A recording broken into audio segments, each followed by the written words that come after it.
యేసు ప్రభు స్వయంగా చెప్పినటువంటి మాట ఈ మాట. మార్కు సువార్త 8వ అధ్యాయం 34వ వాక్యాన్ని. అంతటా ఆయన తన శిష్యులను జనసమూహమును తన యొద్దకు పిలిచి, నన్ను వెంబడింపగోరువాడు తన్ను తాను ఉపేక్షించుకొని తన శిలువను ఎత్తుకుని నన్ను వెంబడింపవలెను. అలాగే లూకా సువార్త 9వ అధ్యాయంలో కూడా యేసు ప్రభు చెప్పినటువంటి మాట 23వ వాక్యం. మార్కు సువార్తలో, లూకా సువార్తలో ఆయన చెప్పిన మాటల్లో ఉన్నటువంటి వ్యత్యాసాన్ని మనం గమనిద్దాం. అక్కడ మార్కు సువార్తలో తన శిష్యులను జనసమూహాన్ని పిలిచాడు. 9వ అధ్యాయంలో అందరితో ఏకలోకం, శిష్యులు లేదు, జనం లేదు, ప్రజలు లేదు. మరియు ఆయన అందరితో ఇట్లనెను, ఎవడైనను నన్ను వెంబడింపగోరిన ఎడల తన్ను తను ఉపేక్షించుకుని ప్రతిదినం తన శిలువనెత్తుకుని నన్ను వెంబడించాలి. ప్రతిదినం.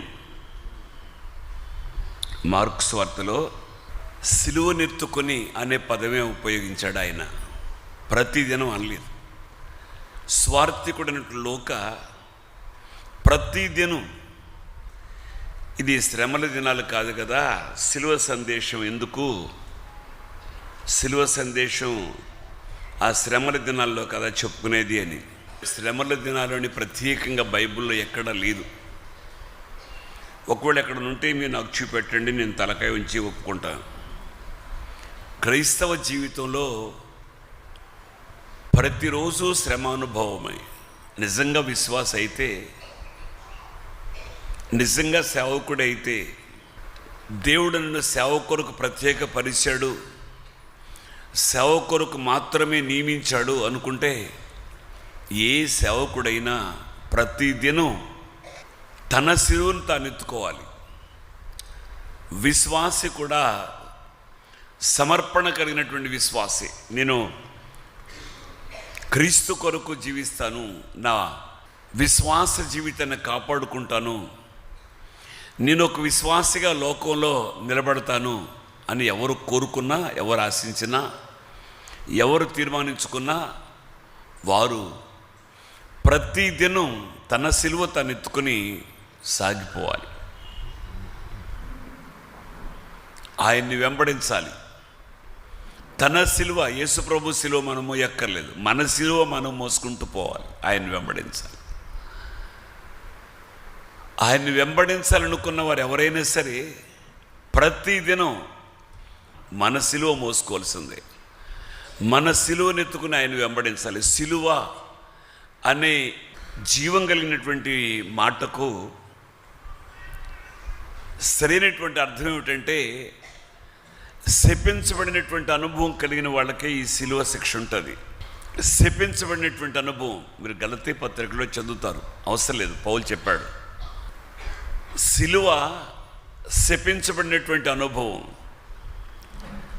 అయితే యేసు ప్రభు తన శిలువను ఎత్తుకోమన్నాడంటే శపించబడినటువంటి అనుభవంలో సాగిపోమన్నాడని కాదు అర్థం. శిలువ అనగానే శ్రమలు, శిలువ అనగానే అవమానం, శిలువ అని తలంచుకుంటే నిందలు, అపహాస్యం, ఇవన్నీ ఉంటాయి శిలువలో. యేసు ప్రభు శిలువను ఒక్కసారి మనం జ్ఞాపకం చేసుకుంటే, ఆ శిలువలో ఆయన నిందించారు, ఆయన అవమానపరిచారు. ఆ శరీరం ఆయన భారమైనటువంటి శిలువను మోస్తూ ఉంటే కొరలతో కొట్టారు. శ్రమానుభవం, ఇవన్నీ శ్రమలతో కూడుకున్నటువంటి, అవమానాలతో కూడుకున్నటువంటివి, నిందలతో, సహించలేనటువంటి అవమానాలు, నిందలతో కూడుకున్నది ఈ శిలువ. కనుక మన శిలువ మనం, నీ శిలువ నువ్వు, నా శిలువ నేను. ఒక సేవకుడిని అయినప్పటికీ యథార్థంగా సేవ చేయాలనుకున్నవాడు, జలసాలు కాదు, సరదాలు కాదు, లగ్జరీ కాదు. యేసు ప్రభు సేవ కూడా నువ్వు లగ్జరీగా ఉండయ్యా, నీ లగ్జరీ లైఫ్ కావాలి నాకు, నువ్వు లగ్జరీగా ఉండాలని చెప్పలా. తన శిష్యుల్ని పిలిచి తన శిష్యులతోనూ జన సమూహంతోనూ వాళ్ళందరితో చెప్పినటువంటి మాట, నువ్వు ఎంపాల కారు మీద తిరుగు, నువ్వు హై క్లాస్ డ్రెస్ వేసుకో, లేకపోతే నువ్వు సూటు బూట్ వేసుకో, నీ స్టైల్ వేరుగా ఉండాలి. సేవ కూడా కాస్త జ్ఞానం, ఇంగిత జ్ఞానం కలిగి సేవ చేయాలి. సేవ అంటే ఈరోజు ఒక వ్యాపారం అయిపోయింది. పరిచర్య, దేవుని పరిచర్య వ్యాపారం. దైవభక్తి లాభ సాధనం. సంపాదించుకోవడమే. దైవభక్తి అంటే సంపాదించుకోవడానికే అనుకుంటున్నారు కొంతమంది. ఏదో సంపాదించుకోవాలి.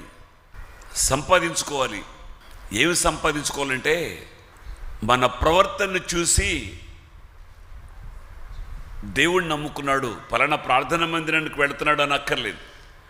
దేవుణ్ణి నమ్ముకున్నాడు, జీవం గల దేవుణ్ణి నమ్ముకున్నాడు, తన ప్రవర్తనను కాపాడుకుంటున్నాడు, ప్రవర్తన దిద్దుకుని బ్రతుకుతున్నాడు, సత్ప్రవర్తన కలిగి బ్రతుకుతున్నాడు. చాలండి, ఏం అవసరం లేదు జీవితంలో. సత్ప్రవర్తన. దేవుడు సేవకుల్ని వ్యాపారం చేయమని చెప్పలా. సేవకుడా నువ్వు వ్యాపారం చేయి, సేవ అడ్డం పెట్టుకుని వ్యాపారం చేయమని చెప్పలేదు. ఆత్మల భారం కలిగి ప్రతి సేవకుడు తన సిలువ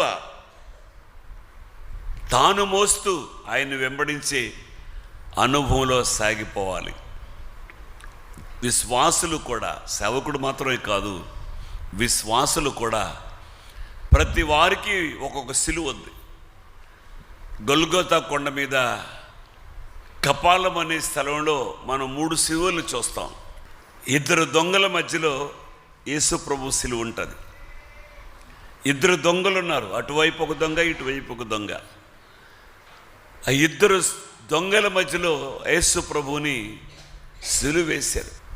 ఒకడు పశ్చాత్తాపం కలిగి ఆ సిలువ మీద ఉండి, అయ్యా నువ్వు నీ రాజ్యంతో వస్తావు, నీ రాజ్యంతో వచ్చినప్పుడు నువ్వు నన్ను జ్ఞాపకం చేసుకో. పశ్చాత్తాపంతో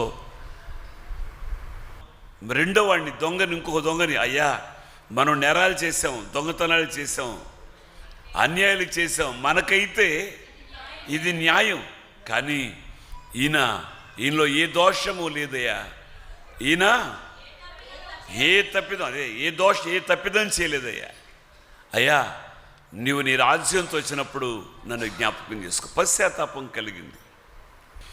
ప్రతి ఒక్కరూ ఏదో విశ్వాస జీవితం చేస్తున్నాను, మందిరానికి వచ్చేస్తున్నాను, చందా ఇచ్చేస్తున్నాను, కానుక పెట్టెలో వేసేస్తున్నాను, అది కాదండి, కాదండి. నీ చందాలు ముఖ్యం కాదు, నీ కానుక ముఖ్యం కాదు, నీ అర్పణ ముఖ్యం కాదు.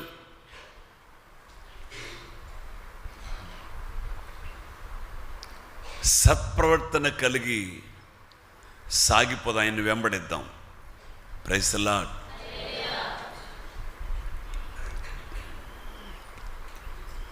ఇంత కఠినంగా వాక్యాన్ని ప్రకటించిన కొందరి జీవితాల్లో మార్పు కనబడడంలా. మార్పు లేదు, కొందరి జీవితంలో మార్పే లేదు. యథా రాజా తదా ప్రజ, అంతే. చెప్పుకుంటాడే వాడు చెప్పుకుంటాడు. అట్లాగే పరిచర్య కొరకు వాడు నియమించబడ్డాడు కదా, వాడు చెప్పుకుంటాడే, వాడు చెప్పుకొని పోని. నేను ఒకటే చెప్తున్నాను, పాతాళం నోరు తెరుచుకుని ఉంది. ఒకటే చెప్తాను, నీకు రెండో మాట ఉండదు. దేవుని వాక్యానికి లోబడకపోతే నీ కొరకు పాతాళం నోరు తెరుచుకుంది, అంతే. ఇక్కడ కళ్ళు మూస్తే పాతాళం నోట్లో పడతావు వెళ్ళిపోయి. ఇక్కడ కళ్ళు మూసావంటే పాతాళం నోట్లో వాక్యాన్ని విని కూడా మార్పు రాకపోతే పాతాళం నీ కోసమే నోరు తెరుచుకుని ఉంది. ఈ పాతాళం సంగతులు ఎవరు చెప్పరు. ఇంచుమించుగా దీవెన వచ్చి పడిపోతుంది, ఆశీర్వాదాలు వచ్చి పడిపోతాయి, నువ్వు దీవించబడతావు. ఈయన 10,000 రూపాయలు కానుకేశాడు, కానీ ఈయన కారు దేవుడు ఇచ్చేశాడు. 10,000 రూపాయలు ఇస్తే కానుకితే నేను 20,000 ఇస్తాను బాబు, 2 కార్లు ఇవ్వను. ఈ మస్కా మాటలు నమ్మబక్కండి, మోసపు మాటలు నమ్మబక్కండి. తగిన సమయంలో దేవుడు నీకు ఇస్తాడు. నీకేది అవసరమో, నాకేది అవసరమో ఆయనకు తెలుసు, నాకేది అవసరమో ఆయనకు తెలుసు, నీకేది అవసరమో ఆయనకు తెలుసు. ఆయనకి తెలిసినట్టుగా ఈ ప్రపంచంలో ఎవరికి తెలుసు? అమ్మ బాబుకు కూడా తెలియదు, చివరికి భార్యకు కూడా తెలియదు నాకేం అవసరమో. ఆయనకు తెలుసు, ఆయన ఇస్తాడు. కానీ తగిన సమయంలో ఇస్తాడు, తగిన సమయంలో ఇస్తాడు. కనుక ఆయన మాట విందాం, ఆయన్ని వెంబడిద్దాం. ఆమేన్. వచ్చి పడిపోతే ఎన్నుకోపోకండి ఆశీర్వాదాలు. ఒకటి మాత్రం వాస్తవం, ఆశీర్వాదం ఖచ్చితంగా వస్తుంది. ఆశీర్వాదం ఖచ్చితంగా దేవుడు ఇస్తాడు. ఆమేన్. ఈ ఆశీర్వాదం అంటే ఆత్మ సంబంధమైనటువంటి ఆశీర్వాదం, మహిమలో ఆయనతో ఉండే ఆశీర్వాదం, నిత్య రాజ్యంలో ఆయనతో ఉండే ఆశీర్వాదం. ఈ ఆశీర్వాదం తప్పకుండా నీకు వస్తుంది. ఇది మాత్రం నేను చెప్పగలను. ఇహలోక సంబంధమైనటువంటి ఆశీర్వాదాలు వస్తాయో రాదో నేను చెప్పలేను, కానీ పరసంబంధమైనటువంటి ఆశీర్వాదం తప్పకుండా నీకు వస్తుంది, నువ్వు పొందుకుంటావు. ఎప్పుడంటే ఆయన్ని వెంబడించినప్పుడు, సత్ప్రవర్తన కలిగి ఆయన్ని వెంబడించినప్పుడు ఖచ్చితంగా పరసంబంధమైనటువంటి ఆశీర్వాదాలు వస్తాయి. పరసంబంధమైనటువంటి ఆశీర్వాదాలతో కూడా ఇహ సంబంధమైనటువంటి ఆశీర్వాదాలు కూడా ఆయన ఇస్తాడు. పరసంబంధమైనటువంటి ఆశీర్వాదం ఇచ్చి ఇక్కడ ఏమీ లేకుండా, గతి లేకుండా, బట్టలకు లేకుండా, తిండికి లేకుండా, ఉండడానికి లేకుండా ఆయన చేయడు. అట్లా చేయడు, అట్లా చేయడు, అట్లా చేయడు. చూసిన వాళ్ళు, నన్ను నిన్ను చూసిన వాళ్ళు దేవుడు నమ్ముకున్నాడు అంటున్నారు, భక్తుడు అంటున్నారు. తిండికి కూడా గతి లేదేమిటి, సరైన బట్టలు వేసుకోవడానికి గతి లేదేమిటి, ఉండడానికి ఇల్లు కూడా గతి లేదేమిటి అని నిన్ను కాదు దేవుడు నిందిస్తాడు, నన్ను కాదు దేవుడిని నిందిస్తాడు. అందుకని దేవుడు తగిన సమయంలో ఇస్తాడు. విశ్వసించండి, అంతే. నమ్మండి, దేవుని మాట నమ్మండి. దేవుడు తప్పకుండా మన పట్ల కార్యం చేస్తాడు. అయితే ఒకటి మాత్రం జ్ఞాపకంచుకోండి, మనం సత్ప్రవర్తన కలిగి నీ సిలువ, నా సిలువ నేను మోస్తూ ఆయన్ని వెంబడించగలిగితే, అంటే అవమానమైనా, నిందైనా, అది ఏదైనా సహిస్తూ ఆ సిలువను మోస్తూ అనే ఆ అవమానాలనే సిలువను మోస్తూ ఆయన వెంబడించగలిగితే తప్పకుండా దేవుడు మనల్ని జ్ఞాపకం చేసుకుంటాడు, నిన్ను జ్ఞాపకం చేసుకుంటాడు. అవమానం వచ్చినప్పుడు భయపడి ఎదురాడుతున్నావా? సహించుకుంటూ ఆయన, చూడండి, సహించుకుంటూ ఆయన సాగిపోయాడు. అవన్నీ సహించుకుంటూ ఎదురు చెప్పలేదు ఆయన, ఒక్క మాట కూడా ఎదురు చెప్పలేదు. వదకు తేబడిన గొర్రె బొచ్చు కత్తిరించు అని ఎదుట ఎలాగో మౌనంగా ఉంటుందో అలాగైనా మౌనంగా ఉన్నాడు. నోరు తెరవలేదు. చిత్రహింస చేస్తున్నారు, కొరడాలతో కొడుతున్నారు, బాధిస్తున్నారు, ఉమ్మి వేస్తున్నారు. ఛీ, నువ్వు యూదుల రాజువా, నువ్వు దిగు, ఎన్నో అపహాస్యాలు చేశాయి. అయినా వాటన్నిటినీ ఆయన సహించుకుంటూ సిలువను మోస్తూ సాగిపోయాడు. నీవు కూడా ఆయన వెంబడించాలనుకుంటే సత్ప్రవర్తన కలిగి ప్రతిదినం నీ సిలువ, అంటే ప్రతిదినం అవమానాలు వస్తాయి, ప్రతిదినం నిందలు వస్తాయి, ప్రతిదినం శ్రమలు వస్తాయి, ప్రతిదినం ఇంకా ఇంకా ఇంకా ఏమో ఇబ్బందులు వస్తాయి. ఏం వచ్చినా నీ సిలువ నీవు మోస్తూ సత్ప్రవర్తన కలిగి ఆయన్ని వెంబడించగలిగితే పరసంబంధమైనటువంటి ఆశీర్వాదం, మహిమైశ్వర్యులో ఆయనతో కూడా నీవు ఉంటావు, నేనుంటాను. ఆమేన్. ఒకటి రెండు విషయాలు, ఈ సిలువను గురించినటువంటి విషయాలు నేను మీతో చెప్పి ముగించాలనుకుంటున్నాను. గలతీ పత్రికలో నేను శాపమన్నాను కదండి, 3వ అధ్యాయం చూడండి. గలతీ పత్రిక 3వ అధ్యాయం 14వ వాక్యం. 3వ అధ్యాయం గలతీ పత్రిక. ఆత్మను గూర్చిన వాగ్దానం విశ్వాసం వలన మనకు లభించున్నట్లు అబ్రహాము పొందిన ఆశీర్వాదము ద్వారా, అబ్రహాము పొందిన ఆశీర్వచనం క్రీస్తు యేసు ద్వారా అన్యజనుల కలుగుటకై క్రీస్తు మన కోసం శాపమై మనలను ధర్మశాస్త్రం యొక్క శాపము నుండి మేము వచ్చి ఇందును గూర్చి మ్రాను మీద వేలాడిన ప్రతివాడును, అంటే సిలువ శాపం, శాపగ్రస్తులకి, శపించబడిన వాళ్ళకి. యేసు ప్రభు అక్రమకారుల్లో ఒకడుగా ఎంచబడి మనందరి కోసం ఆయన సిలువలో బలిగా మార్చబడ్డాడు. దైవజనుడు పౌలు చెప్తాడు ఒక మాట, అదే గలతీ పత్రికలో, నేను క్రీస్తుతో కూడా సిలువేయబడ్డాను.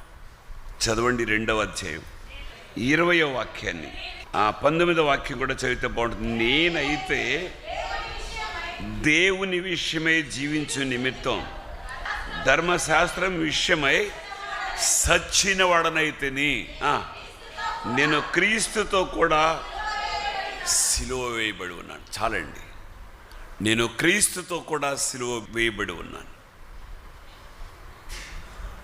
సిలువ వేయబడి ఉన్నాను క్రీస్తుతో కూడా. అంటే అర్థం ఏమిటంటే, శరీరేచ్ఛలు కానీ, శరీరం కోరుకున్నట్టు కానీ, లేకపోతే కళ్ళు ఆశించినట్టు కానీ, నా శరీరం కోరుకున్నట్టు కానీ నేనేం చేయలేదు. వాటన్నిటిని నేను సిలువ వేశాను. నా శరీరేచ్ఛలను నేను సిలువ వేశాను. ప్రియమైన దేవుని పిల్లలారా, ఒక యవనస్తులనే కాదు, యవనస్తులకే చెప్పడం లేదు. ప్రతిసారి యవనస్తుల్ని బాగా పాస్టర్ గారు కోపడుతున్నాడు. యవనస్తులంటే బాగా చులకనగా ఉంది ఆయనకి, యవనస్తులంటే లోకుగా ఉంది. యవనస్తులనే కాదమ్మా, అందరికీ ఒక సేవకుడుగా నేను చెప్పేది ఏమిటంటే, మనం మన శరీరాన్ని నల్లకొట్టుకుందాం. శరీరం దాని ఇష్టం వచ్చినట్టు కాకుండా, అది కోరుకున్నట్టు కాకుండా, ఆ శరీరాన్ని మన స్వాధీనంలోకి తెచ్చుకుందాం, నల్లగొట్టుకుందాం. మన స్వాధీనంలోకి కోరుకుంటుంది, శరీరం కోరుకుంటుంది. నిన్ను పతనం చేసే ఆ ఆశలు కూడా ఈ శరీరానికి ఉంటాయి. నీ జీవితాన్ని పాడు చేసే ఆశలు కూడా ఈ శరీరానికి ఉంటాయి. తుచ్చమైనటువంటి అభిలాషల వైపుకు మళ్ళొద్దు. యవనస్తులు మాత్రమే కాదు, అందరితో చెప్తున్నాను ఈ విషయాన్ని. ఒక యవనస్తులని కాదు, అందరితో చెప్తున్నాను. నీ శరీరం కోరుకున్నట్టు ప్రవర్తించొద్దు, నల్లగొట్టుకో. నీ సిలువ నొమ్మి ఆయన వెంబడించు, నిత్య జీవంలో నీవు ఉంటావు. ఆమేన్, ఆమేన్.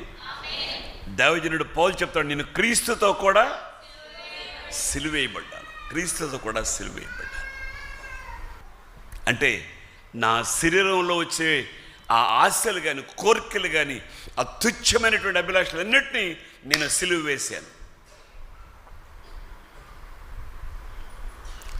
ఇంకా విపులంగా దైవజనుడు పౌలే చెప్తాడు. అదే గలతీ పత్రిక 5వ అధ్యాయం 24వ వాక్యాన్ని. క్రీస్తు యేసు సంబంధులు శరీరమును దాని ఇచ్చలతోనూ దురాశలతోనూ, అదండి విశ్వాస జీవితంలో సత్ప్రవర్తన. అమ్మా బాబు వినండి, ఈ వాక్యాన్ని కొంచెం రాసుకోండి. మీరు ఎక్కడ రాసుకోవాలో బైబిల్లో నుంచి ఒక చిన్న మాట చెప్తాను, చదవండి. దైవజనుడు పౌలు కొరింథీయులకు రాసిన 2వ పత్రిక 3వ అధ్యాయం 3వ వాక్యం. రాతి పలక మీద కానీ సిరాతో కానీ వ్రాయబడక మెత్తని హృదయములు అను పలకల మీద జీవము గల దేవుని ఆత్మతో మా పరిచర్య మూలముగా వ్రాయబడిన క్రీస్తు పత్రిక ఉన్నారని మీరు తేటపడుచున్నారు. దేవునికి ఒకసారి స్తోత్రం చెప్పండి. ఇక్కడ రాసుకుంటే మీరు క్రీస్తు పత్రిక అనేది ప్రపంచానికి, లేదు నీ ఉన్న ప్రాంతానికి తేటగా కనబడుతుంది. మీరు లోకానికి ఒక క్రీస్తు పత్రికగా కనబడాలి. ఆమేన్. ఈ లోకంతో మనకు పొత్తు లేదండి. ఆయన చెప్పాడు, ఆయన శిష్యులతో కూడా జనసమూహంతో చెప్పాడు, నన్ను వెంబడించాలనుకుంటున్నారా? నన్ను మీరు వెంబడించాలనుకుంటే ప్రతిరోజు మన సిలువ, నీ సిలువను ఎత్తుకొని ఆయన వెంబడించు. ఆమేన్. సిలువ, నీ సిలువ నీవు ఎత్తుకోవడం చేతయింది అంటే నువ్వు శరీర కార్యాలని విసర్జించావు. చదవండి మళ్ళీ 5వ అధ్యాయంలో, గలతీ పత్రిక 5వ అధ్యాయం. క్రీస్తు యేసు సంబంధులు శరీరమును దాని ఇచ్చలతో, శరీరం దాని ఇష్టం, శరీరం ఏ ఆశపడుతుంది? పైకి వెళదాం, అదే అధ్యాయం పైకి వెళదాం, 19వ వాక్యాన్ని ప్రారంభిద్దాం. శరీర కార్యములు స్పష్టమై ఉన్నవి, అవేమనగా జారత్వం. ఎక్కడ జారేవు? అపవిత్రత, కాముకత్వం, విగ్రహారాధన, అభిచారం, ద్వేషములు, కలహం, మత్సరం, క్రోధములు, కక్షలు, భేదములు, విమతములు, అసూయ, మత్తతలు, అల్లరితో కూడి ఇవన్నీ శరీర కార్యాలే. ఇవి మాకు తెలీదా? మేము ఎన్నిసార్లు చదవలేదు? బైబిల్ గలతీ పత్రిక 5వ అధ్యాయం 19వ వాక్యం మేము ఎన్నిసార్లు చదవలేదు? మాకు తెలీదా? ఇది మాకు తెలీదా? తెలుసు తెలుసు. ఇవన్నీ శరీర కార్యాలే. వీటిలో ఏ ఒక్కటి నాలో ఉన్నా నేను నేను నేను సిలువనెత్తుకోలేదు, ఆయన వెంబడించలేదు. ఒక సేవకుడినే. కానీ ఇవి నాలో ఉంటే ఏ ఒక్కటి అన్ని కాదు, ఏ ఒక్కటున్నా నేను నా సిలువనెత్తుకోలేదు, నేను ఆయన వెంబడించట్లేదు, నేను కడుపు నింపుకునే దానికి దైవభక్తి గొప్ప లాభసాధకమని నేను దైవభక్తితో వ్యాపారం చేస్తున్నాను అనుకోండి. మీరు అంతే అంతకుమించి ఏం లేదు. దైవభక్తో అని వ్యాపారం మొదలుపెట్టాను. ఇది ఒక వ్యాపారం. ఇది బట్టలు నలగని వ్యాపారం కాదయ్యా.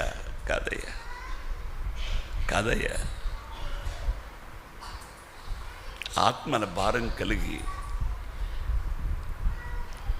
భారంతో ప్రకటిస్తున్నానయ్యా సిలువ వార్త. జోకులు కదయ్యా, నాకు జోకులు రావయ్యా, జోకులు కాదయ్యా, జోకులు అవసరం లేదయ్యా. ప్రతిదినం అవమానాన్ని సహించి, నిందను భరించి, శ్రమలు అనుభవిస్తూ నీ సిలువ అనే ఇవన్నీ శ్రమలు, నిందలు, అవమానాలు అని నీ సిలువ నువ్వు మోస్తూ ఆయన వెంబడించు. మహిమగడ రాజ్యంలో ఆయనతో కూడా ఉంటావు. ఆమేన్, ఆమేన్, ఆమేన్. 5వ అధ్యాయం 19వ వాక్యంలో ఈ శరీర కార్యాల గురించి వ్రాసింది. 24వ వాక్యంలో క్రీస్తు యేసు సంబంధివైతే, లోక సంబంధివైతే నేనేమంటలేదు, ప్రకృతి సంబంధివైతే నీకు నేను చెప్పట్లేదు, ప్రకృతి సంబంధివైతే నీకు చెప్పడం లేదు, లోక సంబంధివైతే నేను చెప్పడం లేదు, శరీర సంబంధివైతే నేను నీకు చెప్పడం లేదు. నీకు కాదివి. నువ్వు క్రీస్తు సంబంధివే అయితే, నీవు దేవుని సంబంధివే అయితే, నీవు శరీరమును దాని ఇచ్చలతోనూ దురాశలతోనూ సిలువేసు. అంతే, వాటన్నిటికీ సిలువేసు. దేవుడు మనల్ని, మిమ్మల్ని కూడా ఆ రీతిగా బలపరిచి మనసులో మనం మోస్తూ ఆయన వెంబడించే అనుభవంలో నడిపించునుగాక. కొంతమందికి ఇది పిచ్చిలాగా ఉండొచ్చు. పిచ్చోడికి ఈ పిచ్చి తప్ప ఇంకో పిచ్చి తెలియదు, పిచ్చోడు. అవును, మీరు అనుకోండి, తెలియక పిచ్చిగా మాట్లాడతారు, నోటుకొచ్చినట్టు మాట్లాడతారు, అంతే. నువ్వు సహించగలిగితే, నిన్ను గురించి కూడా ఎవరైనా పిచ్చిగా నువ్వు సహించగలిగితే అవన్నీ నీకు దీవెనలే. ఆమేన్, ఆమేన్. అట్టి అభిషేకాన్ని దేవుడు మనందరికీ ఈ సంవత్సరంలో అనుగ్రహించునుగాక. ఆమేన్. మరొక వాక్యాన్ని చదివి ముగిస్తాను. 6వ అధ్యాయం 14వ వాక్యాన్ని. అయితే మన ప్రభు అయిన యేసు క్రీస్తు సిలువ యందు తప్ప మరి దేని యందును అతిశయించుట నాకు దూరమగునుగాక. దాని వలన నాకు లోకమునకు నేనును. చాలండి, ఎందుకు ఇంకా లోకానికి మనకి లోకం, ఈ రెండింటికి కుదరదు. సిలువ వేయబడ్డాం. లోకానికి మనకి లోకం ఆయన తప్ప. Praise the lord. Hallelujah, hallelujah. ఆయన తప్ప లోకానికి మనకి ఏమి సంబంధం ఉండకూడదు. అటువంటి పవిత్రమైనటువంటి సత్ప్రవర్తన కలిగి మన సిలువ మనం మోసుకుంటూ ఆయన వెంబడిద్దాం. మహిమగడ రాజ్యంలో ఆయనతో కూడా ఉందాం. ఆమేన్. ఆయన మనం చూస్తూ ఉంటాం అక్కడ, అంతే. ఆకలి గీకలే ఉండదు అక్కడిక. ఆయన్ని చూస్తూ ఉంటాం, అంతే. ఆ ఆనందాన్ని మనమందరం పొందుదుముగాక. ఆయన ఆ ఆనందాన్ని పొందాలంటే ప్రతిరోజు నిందను, అవమానాన్ని, శ్రమను, అపనిందను అనే సిలువను మనం మోసుకుంటూ సాగిపోదాం. ఆయన వెంబడిద్దాం. ఆ తర్వాత ఆయన చూస్తూ ఆ మహిమగల రాజ్యంలో ఆయనతో కూడా ఉందాం. అట్టి ఆత్మీయ అనుభవాన్ని దేవుడు మనకు కలుగు చేయనుగాక. తలవంచండి, ప్రార్థన చేస్తాం. ప్రేమగల తండ్రి, ప్రభువా మీకు స్తోత్రం నాయనా. సిలువను సహిస్తూ ప్రతిదినం మా సిలువ మేము మోసుకుంటూ మిమ్మల్ని వెంబడించే అనుభవంలో మమ్మల్ని నడిపించండి అయ్యా. లోకానికి మేము, మాకు లోకం. సిలువ వేయబడాలి తండ్రి. నా సిలువ నేనెత్తుకుని అయ్యా నేను నిన్ను వెంబడిస్తున్నాను నాయనా, నిన్ను వెంబడిస్తున్నానయ్యా. అట్టి అనుభవాన్ని మా అందరికీ దయచేయండి. మీ సేవకుడు నాకు కూడా దయచేయండి అయ్యా. అయ్యా ఇదేదో సేవ, ఈ పరిచర్య ఏదో వ్యాపారం అనుకుని, లాభ సాధనం అనుకుని చేయకూడదు నాయనా. ఆత్మల భారం కలిగి ప్రతి సేవకుడు ఆత్మల్ని సంపాదించి మీ రాజ్యానికి చేర్చినట్లుగా ప్రతి సేవకుడు కూడా ప్రయాసపడాలి. ప్రతి సేవకుడు కూడా తన సిలువ తానెత్తుకుని మిమ్మల్ని వెంబడించాలి. మీరు శిష్యులతోనూ జన సమూహంతోనూ చెప్పినటువంటి మాట నాయన. ఈ మాట శిష్యులు సిలువ మొయ్యాలి, తన సిలువ తాను మొయ్యాలని, జన సమూహం కూడా తన సిలువ తాను మొయ్యాలని చెప్పాను ఆయన. జీవంగల మీ వాక్యాన్ని విన్నా మేము రాతి పరకల మీద కానీ సిరాతో కానీ వ్రాయబడక ఈ పరిచర్య మూలంగా మెత్తని హృదయములు అనే మా పలకల మీద వ్రాసుకుని శ్రమలను సహిస్తూ, అవమానాన్ని భరిస్తూ, నిందను సహించి నా సిలువ నేనెత్తుకుని నిన్ను వెంబడించే ఒక ఉన్నతమైనటువంటి అనుభవం అయ్యా. శరీరం దాని ఇచ్చలతో కూడా సిలువ వేసే అనుభవం నాకు మా అందరికీ దయచేయమని నజరేయుడైన యేసు నామములో ప్రార్థన చేసి వేడుకొంచున్నాము తండ్రి. ఆమేన్.